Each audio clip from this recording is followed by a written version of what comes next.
If you hear soft knocking at your window, don't look.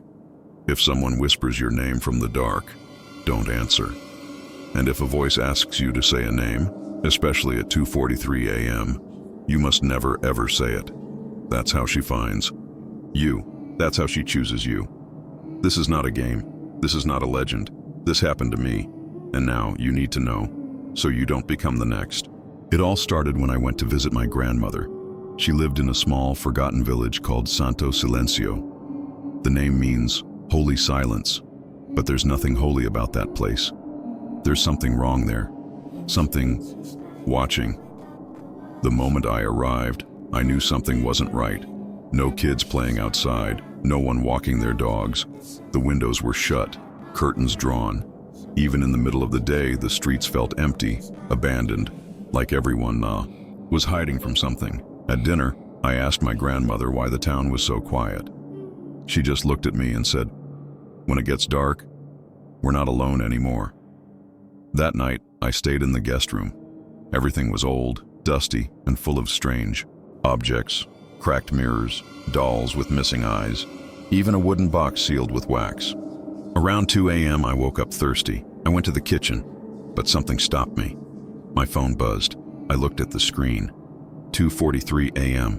The numbers flickered, then froze. The lights dimmed, and then I heard it. 3 slow knocks on the window.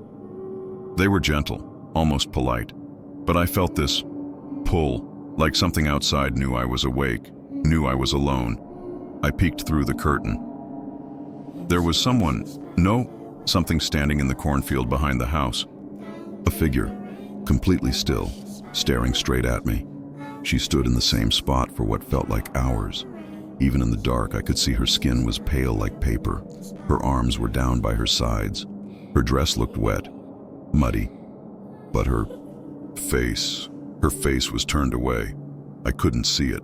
I didn't want to. I backed away from the window. My heart was racing. I told myself it was a nightmare, sleep paralysis, anything. But in the morning, when I went outside, there were footprints in the dirt leading up to the window. That's when my grandmother handed me an old black and white photo. 5 children smiling awkwardly. Behind them, the same cornfield. Only one of them came back. She whispered. The others said her name. Locals call her the woman of the earth mirror. They say the ground holds more than roots and bones. It holds reflections. And if you step barefoot into the soil at night and say her name 3 times, she appears. She gives you a gift, something you desire, but at a price. One boy asked to see his dead mother again.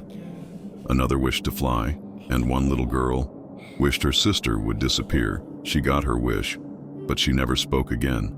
My mom was in that photo. She never told me. But now, it was happening again. A cycle, and I was the next. I left Santo Silencio the next day. I didn't say goodbye.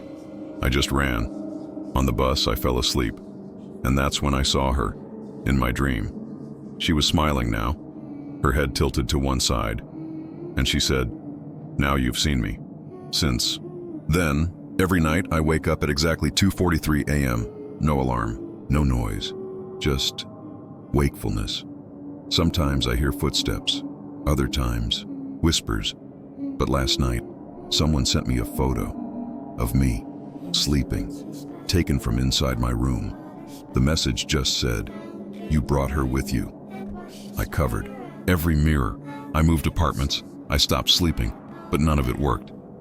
Because she's not tied to a place, she's tied to the story. The moment I saw her, the moment I knew her name, it was too late.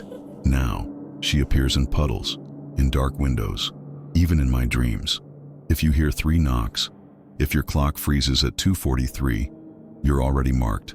She doesn't want to scare you. She wants to replace you. Everything goes silent, then whisper, "Say it." So if you hear the name, don't say it. Don't try to be brave. Don't be curious. Just forget it. Erase it. Because once you say her name, she's already listening. How many times have you heard her name? without even realizing it.